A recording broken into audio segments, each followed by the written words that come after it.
All right. So I'm really excited to be talking with Dr. Margo Roman. She is a veterinarian in Massachusetts, and she is passionate about something that I actually find to be a really interesting topic as well, which is the microbiome in animals. So, Dr. Margo, just go ahead and give us a little bit of your background. Tell me what got you interested in more holistic veterinary medicine. Oh, wow.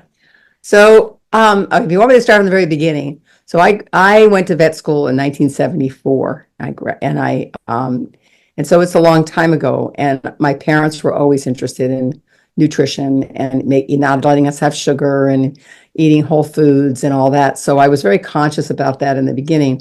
But in 1975, I took the IVIS vet acupuncture course as a student, and I begged them, and it was the second year that they had the course. And so I begged them to let me take it. And they said, we're not teaching it to students. It's only to experienced veterinarians. So I was the first woman to take that course. And when I finished it, it was like a whole veil of information was opened up, but everybody thought I was nuts. They thought I was crazy, that this would be, you'd be sticking needles into something. And back then, they didn't even know about acupuncture. You couldn't find it in an encyclopedia. You couldn't find anything about it. So, but anyway, I didn't really do it for a few years because everybody sort of condemned me. But I did do my internship at Angell Memorial and did an acupuncture treatment for arthritis as my case presentation for my, for my senior's presentation. And I literally almost got laughed off the stage. But I was getting 80% improvement with the acupuncture. So what happens is when you start to open your eyes and leave the standard veterinary care that is offered in veterinary school, then you start opening up opportunities. And, with chiropractic, I started going to chiropractors 40 something years ago, and I saw that whole medical profession shift and change, and become, more subtle in certain ways, and gaining more access to the way that the nerves actually function throughout the whole body, not just the musculoskeletal. So I kept taking more classes and more classes and more classes. And then in 2003, I had a horse named Champ who I had rescued from Florida, who had severe allergies, who was going to be euthanized. And he got cancer after 6 years of regenerating him and him jumping in horse shows. So from 16 to 20, he was like, we regenerated this horse. And then at 20, he got cancer, and I decided to treat it holistically. And instead of doing surgery and antibiotics and all this kind of stuff, we treated holistically. So after 6 years with a cancer that usually at that point in medical care was about a year of him having his third eyelid and getting squamous cell carcinoma in the brain and all that, he needed his eye out. So I took him to the university, and I started to do medical ozone on him. And I took it to the university, and the university treated me like I was so evil for not euthanizing him because he'd be dead in 2.5 days. So I started doing medical ozone, and that can get into a whole thing. So in 2003, I started doing medical ozone, and it changed what I saw. And I could see that I didn't need antimicrobials. And as I started to look at antimicrobials, how much of that was being damaging the organisms in the gut. And as somebody who was raised holistically, and as a mother, I didn't want to put my kids on antibiotics all the time. So I found all these different I took homeopathic courses for years and was not using antibiotics on my kids. And then I did the same thing on my dog. So almost 30 years ago, I got a puppy. And I said, I'm going to not ever use antibiotics on this dog if I don't have to, unless it's life and death kind of thing. And so I started to raise generations of standard poodles that wanted to have, that I could keep them from getting any kind of pesticides or herbicides or chemicals. So for almost 30 years, I protected 7 generations of dogs from antibiotics, from flea medications, we have our own well, we built our own house, and it's green and sustainable on 7 acres of virgin woods. So they never got exposed to anything. And I just was trying to improve the poodle breed and have them have less, problems. And then I realized, wait a second, let's try, reading about human medicine and how they were doing fecal transplants for Clostridium difficile. And so I read some papers back in the early 2000, in the late 99 and 2000. And I thought, dogs eat poop anyway. I think, so why can't I give them healthy poop and see what happens? And it was like a miracle. These cases that nobody could figure out, nobody could care for, chronic diarrhea, chronic skin problems, chronic behavior problems. We would give them my dog's microbiome, and I would do it with ozone because I knew ozone got rid of biofilm. And that's one of the big key components of it in dentistry, because you want to get rid of the biofilm so that you can take care of the mouth. And how do they get rid of biofilm? Is they put you on antibiotics. Well, you don't want more antibiotics. You want to replace and regenerate the microbiome. So I started doing the fecal transplants with ozone, and it was like, first of all, getting the high quality microbiome that I was giving, plus using medical ozone, plus giving nutraceuticals that I found enhanced the terrain of the gut. And so that the terrain was really strong, and that it wasn't the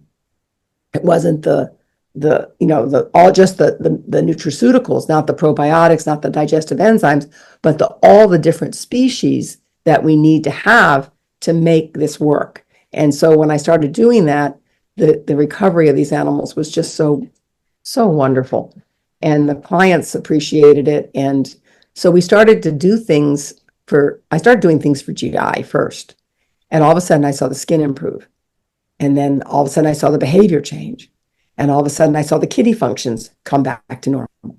And all of a sudden I saw animals that had pancreatitis were reversed in hours sometimes. But I think it's a combination of the ozone being a big piece of it.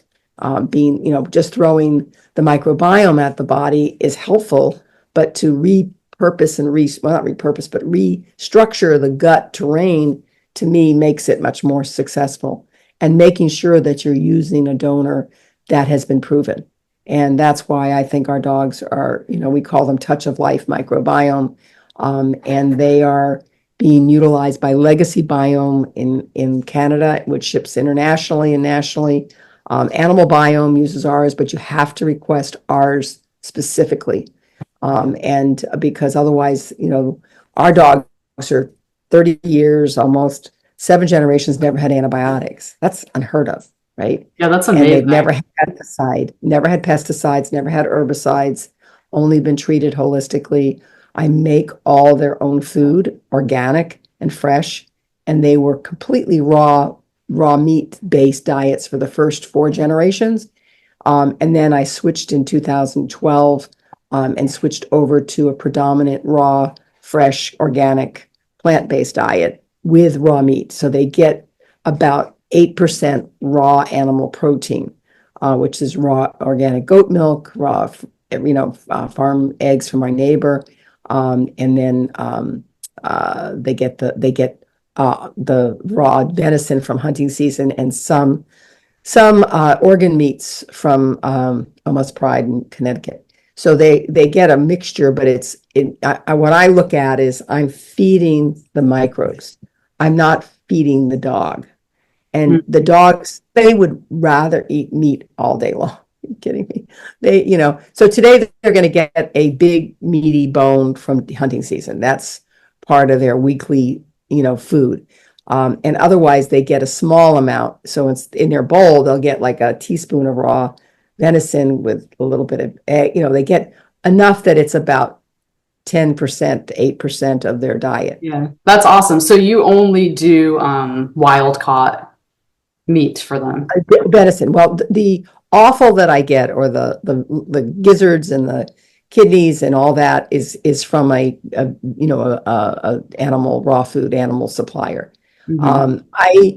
I feel guilty about it because I bring this up all the time, and it's a compassion component and environmental component. And we had a meeting with Richard Pitcairn about 12 years ago. And it was about 20 veterinarians got together with him, and we thought about the impact that we have for consuming meat. And the numbers and the statistics that came up were so upsetting to me that I thought, I've got to try to make a difference here. I can't be doing this. But the statistics that they gave was that to raise one 70-pound dog for 11 years, what is the impact on our earth for their meat only? And it's 8 million gallons of water, Yeah. 180 tons of grain, 365,000 miles worth of petroleum to move the feed to the animals to the slaughterhouse, the packing house, the processing plant, all of that care and everything else, the tons of methane, feces, and urine and everything that's produced by these animals that pollute our waterways, and it's full of glyphosate because they're using, most of these places use genetically modified corn, soy, and wheat, which has glyphosate in it. Mm-hmm. And then 5.5 acres of rainforest or forest that has to be cut down to put this genetically modified food in. And then you've got the capacity of, as a veterinarian, I'm going to tell that client with that golden retriever puppy to kill 8,127 animals for one dog. I just couldn't emotionally, mentally do it. And I have been teaching raw diet for 37 years.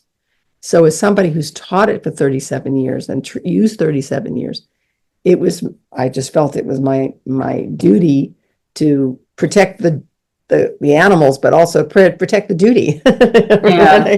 I'd like to talk to you more about this, and maybe do a separate video on it, because we teach a raw feeding. I saw that, and it's and I feel the same way as you, because we also run a nonprofit animal sanctuary. So we don't eat meat. We save a lot of, farm life and different animals that come our way. So we're about giving them a sanctuary home, and we don't consume meat. And as you mentioned, the impacts it has on the environment, not only that, but also how cruel it is for those animals. And for me, when I was in graduate school, I have a master's degree in veterinary pathobiology, and I actually worked with production animals. That's what we did. So when you talk about Clostridium difficile, we worked a lot with clostridial outbreaks, difficile and perfringens, for different production animals. But seeing it firsthand how they treat these animals and the stress that they're under and how horrible their conditions are, I mean, that was enough for me to be like, I don't want any part of this. But yeah, it is a dilemma, because it's like we want to do right, but then you also have to give. Well, and that's part of what. Yeah, I mean, it was hard because I taught a lot of the people that are these raw feeding, kind of spokespeople, right? And I mean, we're getting off topic on the microbiome, but you might as well get this because it might be. And I went to a lecture at Tufts in 2005 on the hazards of feeding raw diet, why you should never give your dog any raw food, right? And I was feeding raw food for 15, 20 years already. I'm like, wait a second, how I want to hear what they say. So it was a lecture that was open to the public. They advertised it on the internet, which back in 2005, that was not a common thing, but it was advertised. I called ahead and I said, do you need to know who's coming? Is there CE? Is there any cost? It's free. Everyone's welcome. Please come. So a bunch of my clients and I came in. I'm in a suit, and they come up and said, you can't come in here. And I said, what do you mean I can't come in here? And they said, no, you can't come in here. I said, what do you mean I can't come in here? I said, and they said, if you come in here, we're having you arrested. And I said, for what? And I said, you can't just arrest somebody for coming into a lecture, right? And I went to the police officer and I said, officer, I'm coming to this lecture. I called ahead. There's no need. There's no, tally of who's coming and what, it's no CE and everything. Anyway, he said, no, I'm going to handcuff you. And I said, are you kidding me? You're going to handcuff me for coming to a lecture on raw diet? I said, I said, well, and so my clients were all coming in and they said, we're going to put a mustache and a wig on you and you're going in. And I'm going, I get arrested for anti-war, but I don't know about chicken wings. So I went out to my car, called my husband, who was a federal prosecutor, and he said, that's civil rights violation. They can't do that to you. They get NIH funding, they get state funding, they get all this funding from research.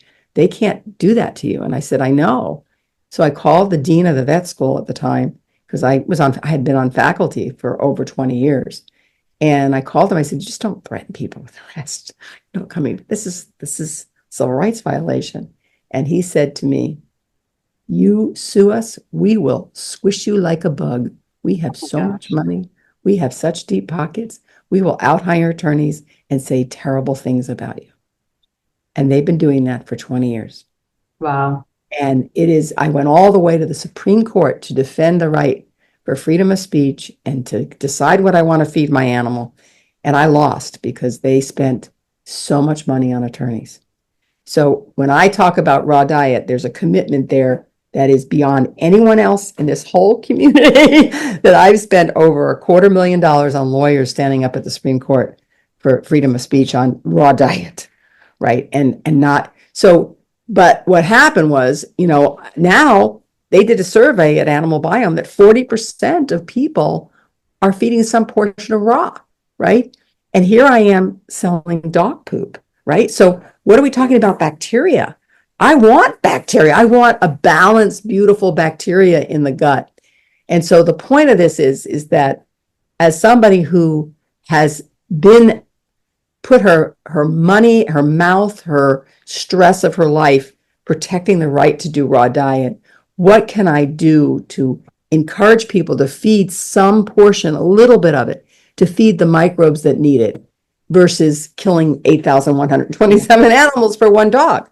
Yeah, It's for really sure. a hard dilemma, So right? to back up a little bit, just because some of our viewers might not really be aware of what the microbiome is and the Or, yeah, we're getting off track and I really apologize. No, it's all been super interesting. But if you could just explain to them a little bit what it is and why it's so important. Sure. So, we know now that the microbiome is about between 75 and 80% of your immune system.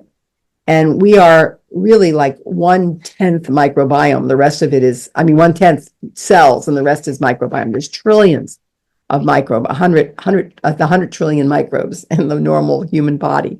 So if we have all these species, whether they be bacteria, fungi, bacteriophages, yeasts, we have so many different components, even parasites, but they're all part of this intricate balance that causes our body to have the right production of endocrine hormones, the right production of neurotransmitters, the right production. And when all of this is out of alignment because we've taken antibiotics or we've been on flea medication and tick medication, or we have fluoride and chlorine in the water, or our mother, the mother of that dog, or the grandmother, she got it, she never passed it on through the vaginal gullet. And that's when they get it. They get it when they come through, and they're coming through, and the mother's shedding that in her vaginal fluid, and she's licking them as she breaks open that sac, and is licking their mouths and licking their bodies and keeps licking them, their rear end, and licking them. And so this whole transfer happens. And animals that are born by C-section, they lose that. They never get that. So, and then as animals are spayed and neutered, their hormones get distorted, and those certain hormones that are needed for microbes to flourish are lost. So they lose that ability too. So we wonder why so much cancer that we have in animals, and we've been disinfecting their guts for years with antibiotics. So, most puppies have been on metronidazole from the beginning. They'll have diarrhea, they'll get metronidazole. They're now saying metronidazole. No. A lot of the companies, have come out against using metronidazole, the ones that are doing the research in the microbiome. So when you have animals that have been cherished because you haven't had to use those drugs on them, you try to nurture that as much as possible and keep that going and giving that to the next generation. So that's part of it. So how do you take care of your own dog with its microbial diversity? And again, there's different tests that you can do to check your animals out. But I want to be honest about the tests. They are the state of the art right now. But they know that there's 4,000 species. We don't even know what the species are. We know this much. We know probably this much. We used to know this much about the microbiome. Now we know this much, but there's so much more that as all these companies develop and start screening and testing, and there's VDI and there's Animal Biome and there's Texas A&M, and there's other companies that are coming out that are utilizing testing the microbiome and figuring out, and maybe that's all we really have to do is to figure out, which species are missing, and that's why your dog has X disease or has cancer or something. So that's the hope I get. But to deny that fresh, raw food that these animals have evolved on for millions of years, or maybe almost millions of years, is wrong, is wrong for us to think we have to feed sterile food in a bag. Yeah. What's your take on, because a lot of people are feeding freeze-dried raw now? Yeah, I think anytime you manipulate something, you damage it, right? So you're going to damage the microbes in a freeze dry. Mhm. And the same thing we're doing, we sell the best is fresh. Okay, the best is fresh, right? But we can't do that. We can't, and in vegetables, I can do a lot of that because that's what I'm doing is I buy everything from the either organic CSA or Whole Foods or wherever I can get organic produce. And I grind it all fresh. And it takes me like 25 hours every 3 weeks to make food. It's a lot of work. And, and I'm feeding it like a functional medicine food that you would feed humans. So they're getting fresh blueberries and Jerusalem artichokes and kale and cilantro and parsley and berry, all types of berry. I mean, and papaya and pine. So I'm looking at it as if I was feeding somebody who wanted to develop their microbiome. And I've been doing that now for over 12 years. And so here we have 4 generations that have not been fed a predominant meat diet. And they're great. They're healthy. They're muscular. They're thin. They're not heavy, but they're very athletic, and and you can see videos of them and stuff on our website, which is, mbrt.life. And you can, go to mashvet.com and see some of the blogs and things about them. But, that kind of, when people said, you can't do it, you can't do it, you can't do it. And I'm like, but somebody's got to try. If you don't try, you're not going to do it. Yeah, Right? definitely. So what's your take on adding pro and prebiotics to the food? So pro and prebiotics and postbiotics, which are the 3 components that they talk about now, I think it's great, but too much of it is dysbiotic. So if you're giving a lot of probiotics, you're going to get the gut to be dysbiotic. So, so I've been using probiotics for 40 years. And and I put them in there and I didn't really know what I was just saying. It's good for gut flora, but I didn't really know what I was doing. And now we know a little bit more, but we still don't know what the perfect balance is. We're trying to figure that out. And to me, the perfect balance is the entourage effect of the whole microbiome. So if you can get a really balanced microbiome that has been shown to really help, but obviously I can't supply everybody's animals with our microbiome and feed that every day. That's just not going to happen. So to try to get the animals to get some of it into them, to reset it and then nurture it with high quality food and organic food and stop using these spot-ons that like Bravecto and Simparica Trio, they kill the microbiome.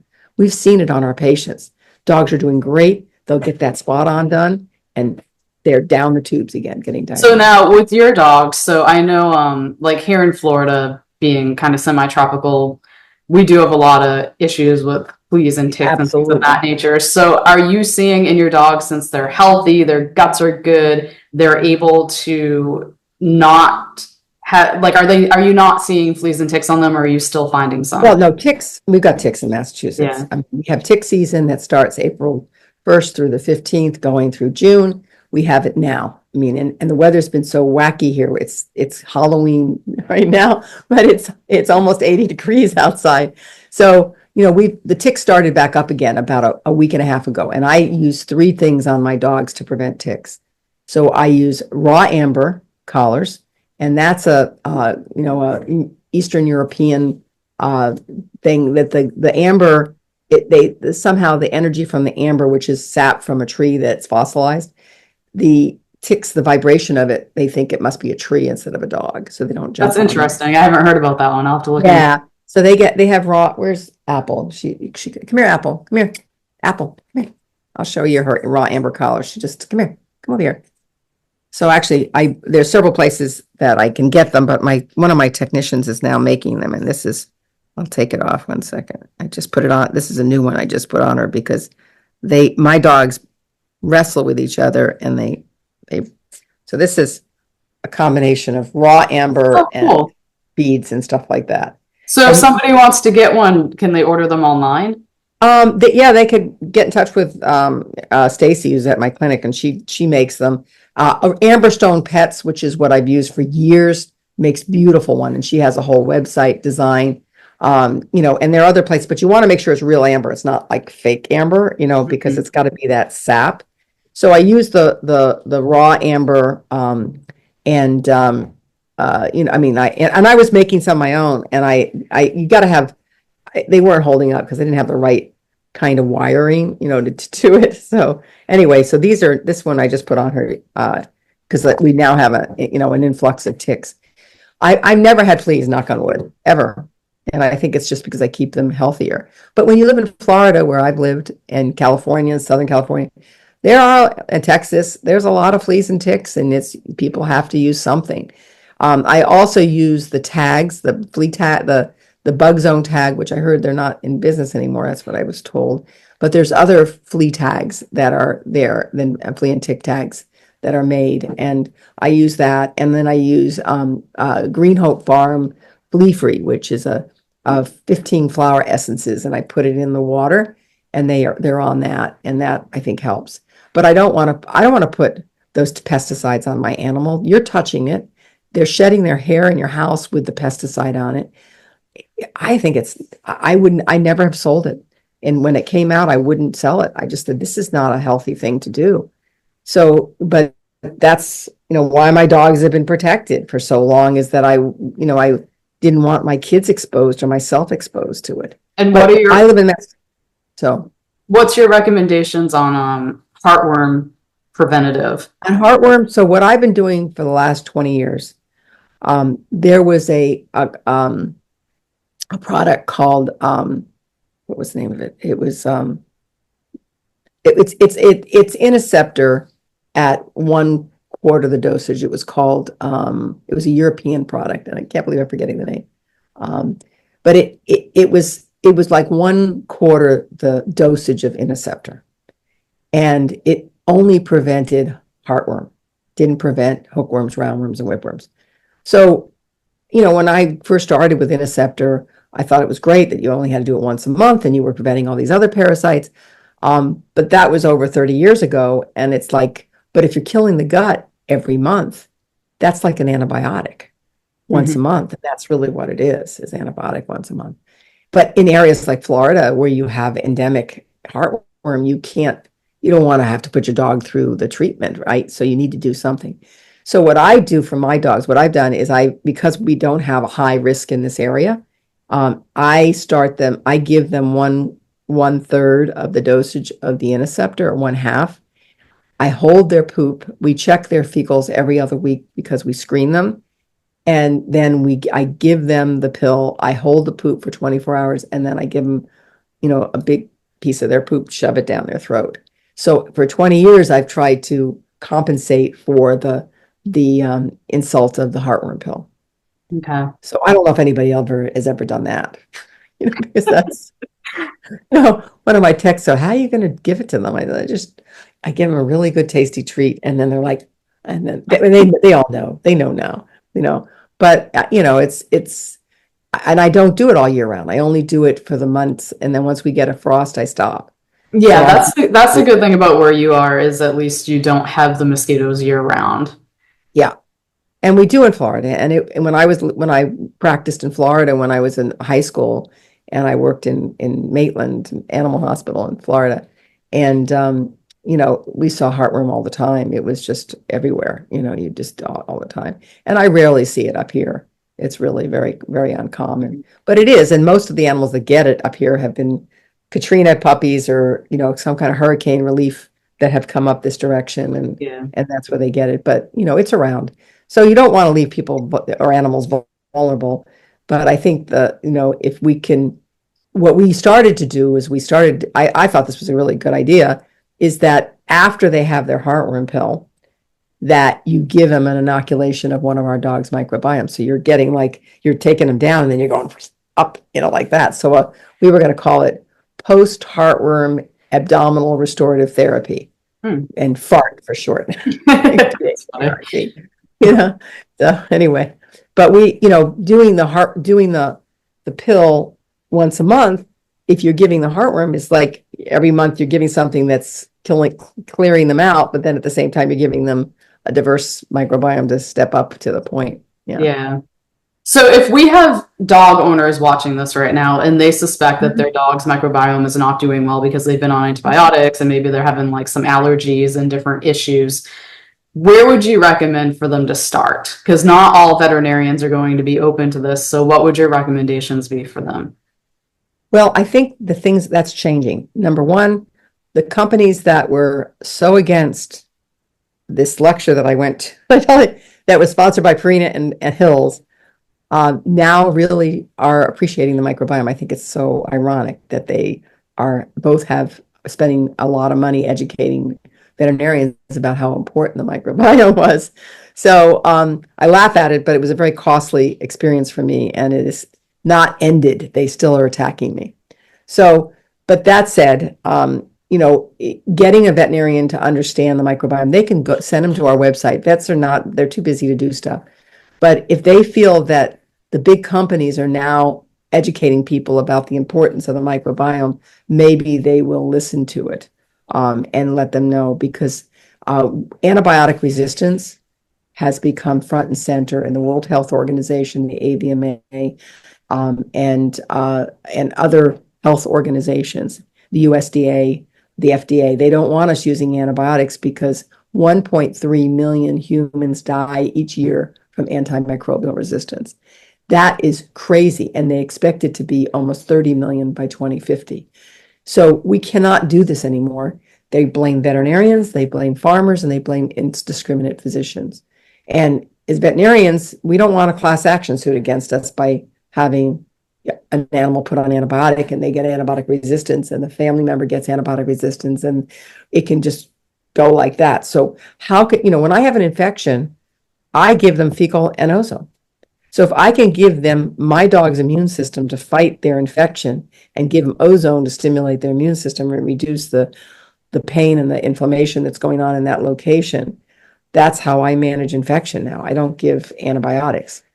So it works. How are you And so, administering the ozone? Do you do it rectally? Are you doing it? well, we do a combination. So if I do a fecal transplant, I do rectal gas infusion, and we try to get it as far up as the length of the catheter, which is usually like 16 inches, trying to get as close to the transverse colon. Obviously, with smaller cats and dogs, it's smaller, right? Put the gas in there, hold their tail down, let the gas sort of disinfect the area, or like blow away some of the microbes and the biofilm, which is keeping a film over where you want the attachment of the new microbes. Send the animal outside, let them defecate. So it's not done under general anesthesia, which is how the standard is to put them under general anesthesia. And then through guided endoscopy, go in there and inoculate them. I think by disrupting the biofilm of the gut with the ozone, and then we just put a catheter in and put a slurry of our fecal material in that same area. And then we take them out and let them go to the bathroom, right? And I also supplement them with sub-Q ozone, with vitamins. I love using ultraviolet blood therapy. We're doing photobiomodulation with our UVB, so it's stimulating the whole immune system at the same time. So it's a combination of how do you bring the immune system up and then have the gut basically take care of it. Is this normally a one-time inoculation, or do you repeat it? Depends on the animal. So some animals that's one and done, and some I still follow up with oral. So I'm following up with oral because I feel like we're getting the back end, the front end needs to get inoculated too as well. But if they don't put them on a healthy diet and they keep giving them pesticides, and they, have fluoride and chlorine in the water, you're just killing everything going down. You're just not protecting it completely. So it's a thought process that those that want to try to increase the diversity and maintain it. And some animals can't maintain it. They've been so badly damaged. And that's one of the things that I screen for is Dr. Al Plechner's work, which is, if people Google him, drplechner.com, he was considered a quack. in the conventional and alternative. And I found that his understanding of the weakening of the IgA and the relationship with the immune system was something that I learned from, and that was over 20 years ago. And they're animals that couldn't be helped. Everybody else gave their hands up. He would determine what that was, and that weakness of the immune system and the endocrine imbalance was something that that test revealed. And I was using that test in 2003 and was getting changes in animals. But once I added the fecal transplant, it was like these cases that got like this, they went like that. That's pretty cool. Yeah, it's really cool.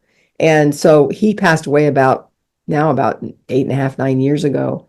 And, he always thought it was absorption and never thought of the microbes. He never thought that that was the issue. And when I started doing these, I let him know what I was doing. And he was like, oh my God, I never thought of microbes. And we didn't.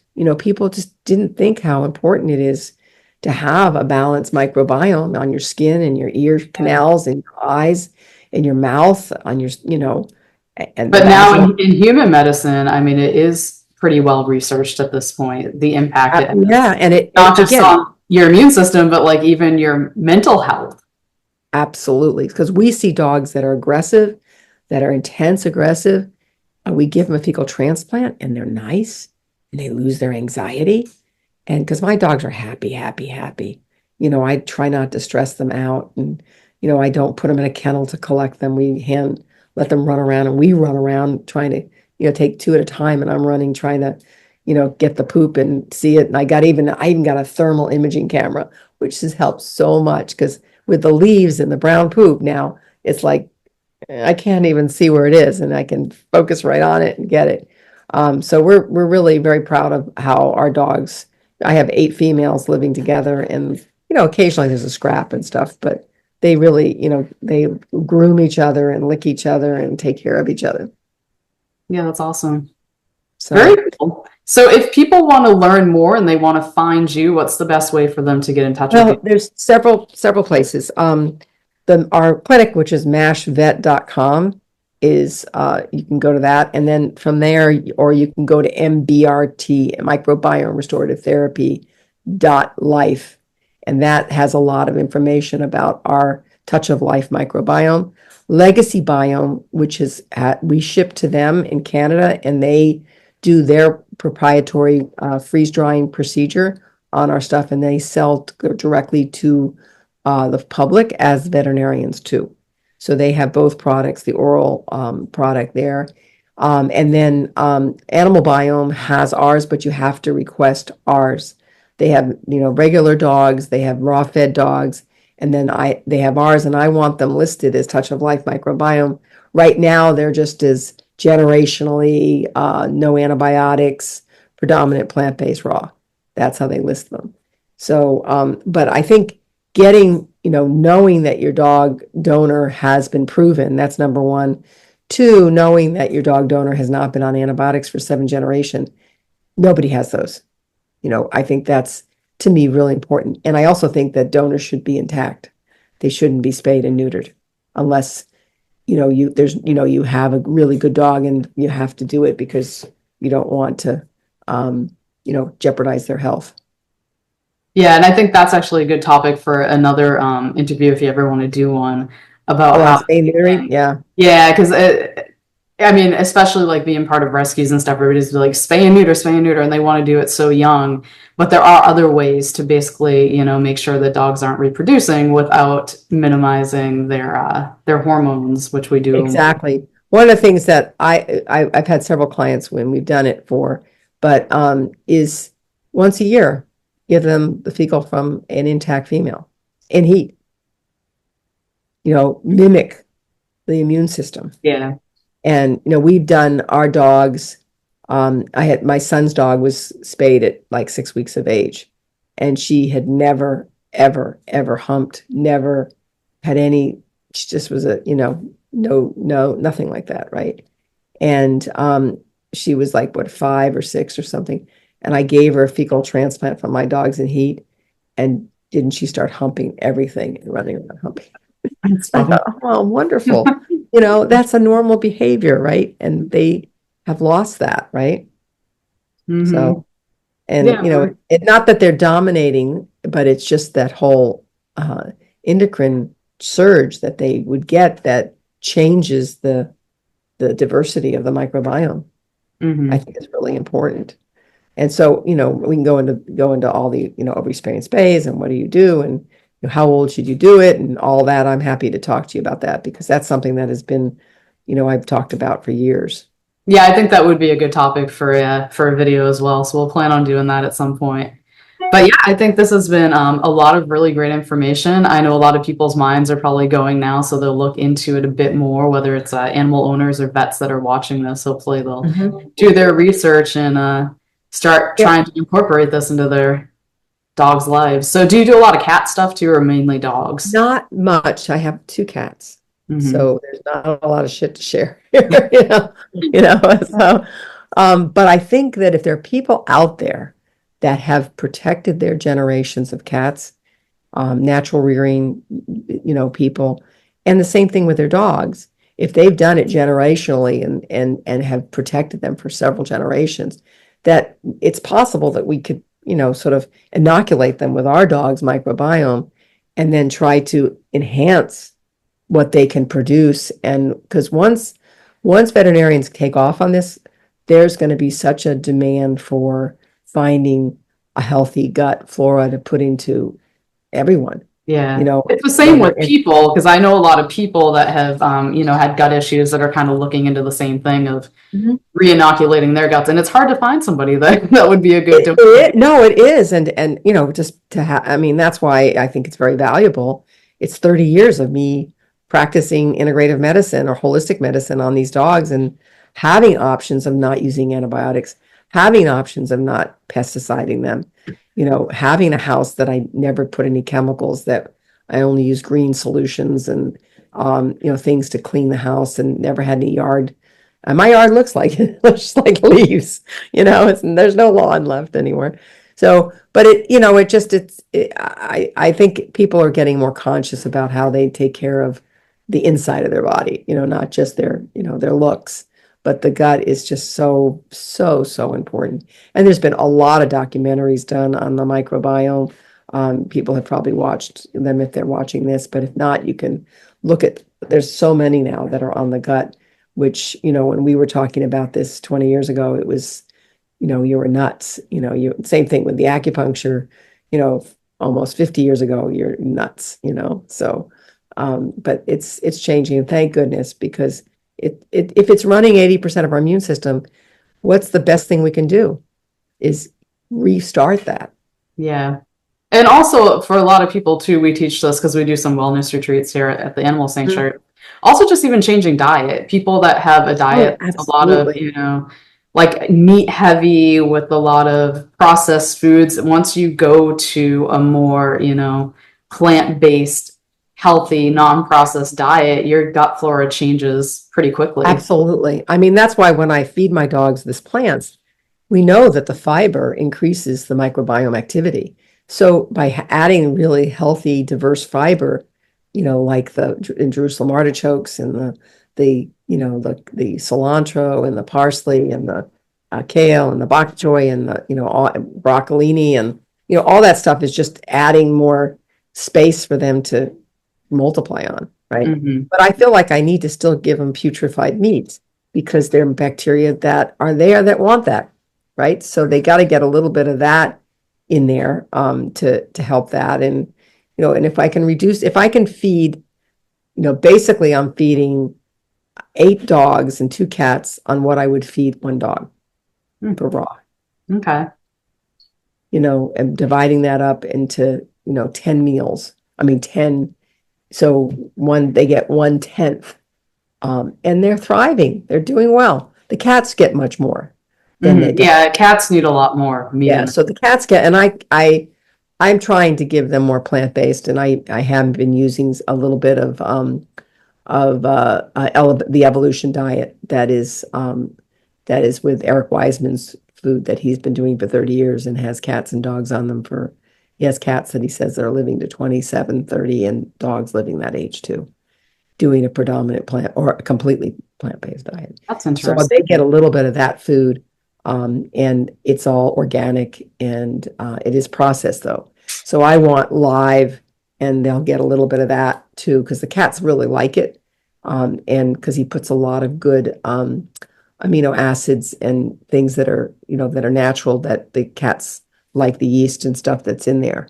So that's one of the things that the cats get. And he says cats that are definitely living into their 20s. He's got he doesn't, he's such a, compassionate guy. He catches the mice in his house and he keeps them as pets. So he has mice in his house. He has one that's 12 years old. Wow. Mice that live that Yeah. they diet. Mhm. So, I find that amazing. And he's definitely got them 8 and 4 years old, which according to research stuff, when they use mice, if you get the mice at 2 years of age, you're geriatric. Mhm. You can get them to live longer than 2 years. You're considered doing longevity work. So if he's got one 12 years old, oh my gosh, Yeah, that's pretty impressive. isn't that impressive? Hmm. So I think he needs to do mice research. Get these mice, no. But if it shows, but that we should all look at that. That to me is, and that's what I'm hoping by doing more plant-based is, can I get more longevity out of my dogs by, giving them fresh, organic, healthy, microbiome feeding food, or, kill 8,127 animals. It's a dilemma. Yeah, I'm that sure is the you're big. going through too, because you're doing a farm sanctuary, and you know, and how I got started on this stuff was Emily the cow. I don't know if you know Emily the cow. If you can go Google her, that, because you're from Massachusetts. So in Sherburne, there was a cow that jumped a 5-foot fence and a 4-foot embankment here in Hopkinton from the slaughterhouse, and eluded police for almost a month and a half, running through Hopkinton, Holliston, uh, um, Ashland, and which they were tracking her. And the Peace Abbey in Sherburne rescued her, and they took her in and they built a barn and they made her into this. They have a animal sanctuary, and so they took her in, and she was about a 2.5-year-old Holstein, and she was sent there because they couldn't get her pregnant, they couldn't have her milk. It was a failure in the dairy barn. And so when she was in there, she stayed there for how old was she when she passed away? Like 10 or 11 or whatever. But she was like a dog, and people, kids would pet her and hang out with her and stuff. But she developed bovine leukemia virus. She Wow. got really sick, and they took her to Tufts, and they did, all this diagnostics, and they said she was filled with cancer in her abdomen, and they were going to do chemotherapy for lymphoma on her. And they would have done it, but he was like, why am I putting this cow through this? Nobody even knows what we're sort of experimenting on her. And so I was there when she passed away. I was helping in hospice with her. And so when she passed away, I was like on a mission, like, what is bovine leukemia virus? Like, what is this stuff? Because I studied it in vet school, but I hadn't heard anything else about it. So I started to read and find research on it, and they were concerned that the bovine leukemia virus, which is found in, if I can remember my statistics, it's 46% of dairy cows, but 92% of milk, Hmm. because it's in a Wow. vat. So if you have so many animals and you have it in a vat, and they were concerned that it was linked with childhood leukemia.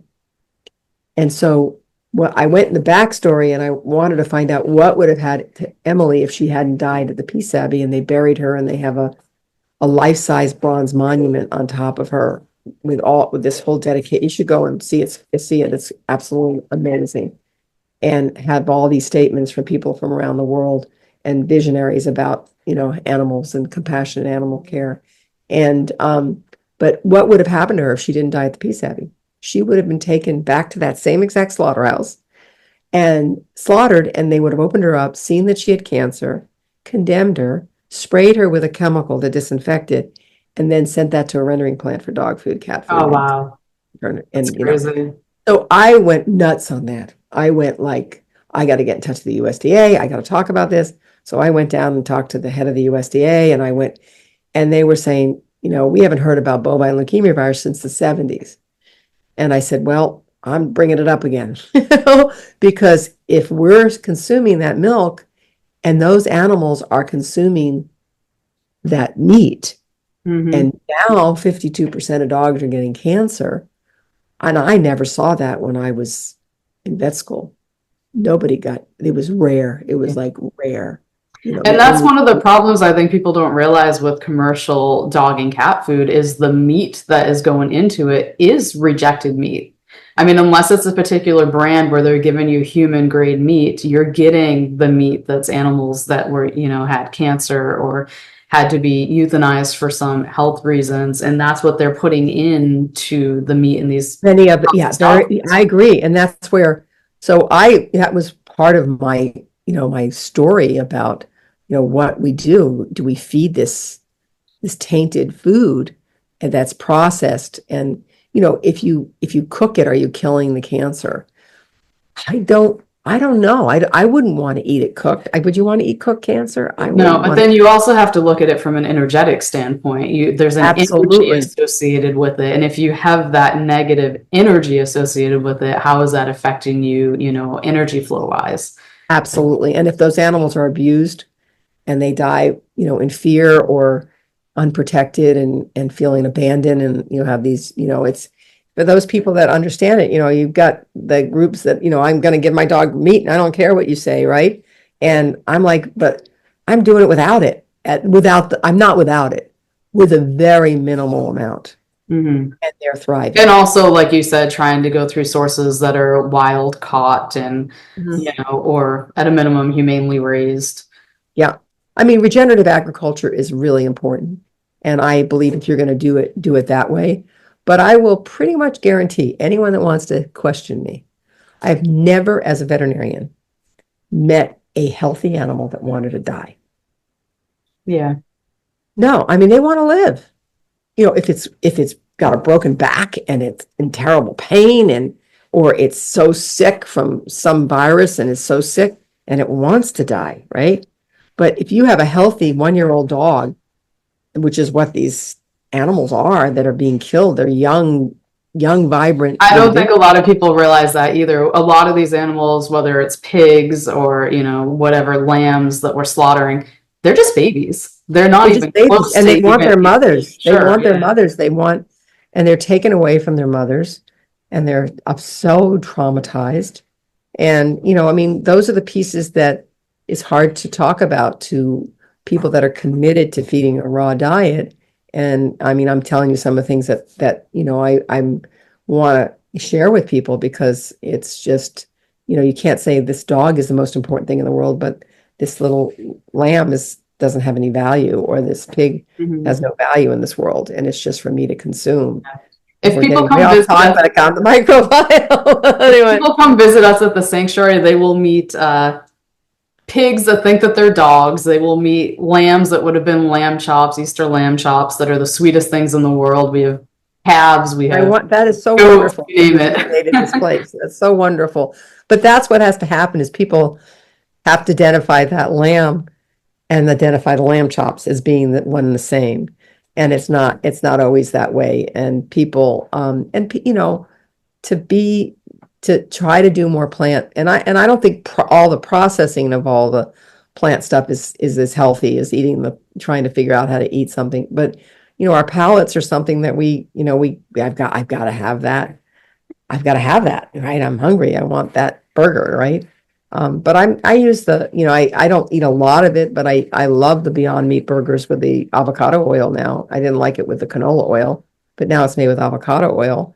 It's still processed, but it satiates the need for a hamburger, Yeah. And we try to minimize the processed stuff too. I know a lot of people think like, oh, I'm vegan, so I'm going to eat processed meats or processed fake meats and processed fake cheeses and all this stuff. And if that's primarily your diet, it's, in my opinion, it's not healthy.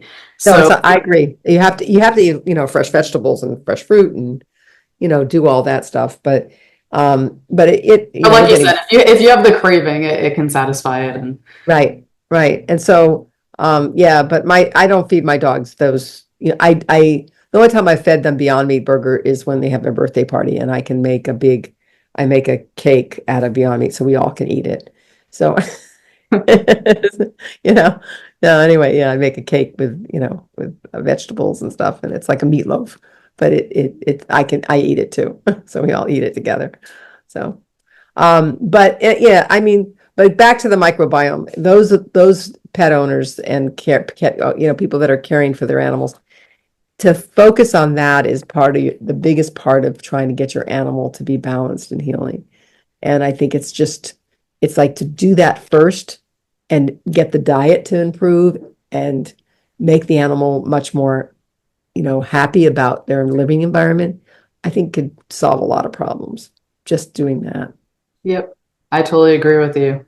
Well, thank Yeah. you so much. I think this has been a super fun interview. We've gone in a lot of different directions, but Yeah, I know a lot of I different places, think we but gave people a lot to think about. And yeah, let's plan on talking about some other things in the future. I think I would love to. And uh, thank you for doing all these things for pet owners and for veterinarians, because the more, I think I should talk to you about the Dr. Do More project that we did, but I played it again after I talked to you, and I hadn't watched it in 6, 7 years.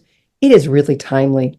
It really can give the same information. And in 2007, we got 3 million hits. And back then that was a lot of people that would watch something on the internet, yeah, that so is. it is a lot. And so it really opened the door to all the things that you're doing to give people information so that they can take better care of their animals. And by learning about taking care of their animals, they're taking care of themselves, because their Yeah, animals love them beyond. And if they're not healthy and they're doing things negative, the animals are going to take that on too, because they love them. yep. I agree with that, and I've seen that a lot too. Well, thank Yeah. you so much, Dr. Margo. I hope you have a great rest of your day. It's actually Halloween, Thank so happy you. Thank Halloween, you. and Okay. hopefully we'll chat again soon. Okay. Take care. Thanks a lot. Okay. Bye-bye. All right, I'm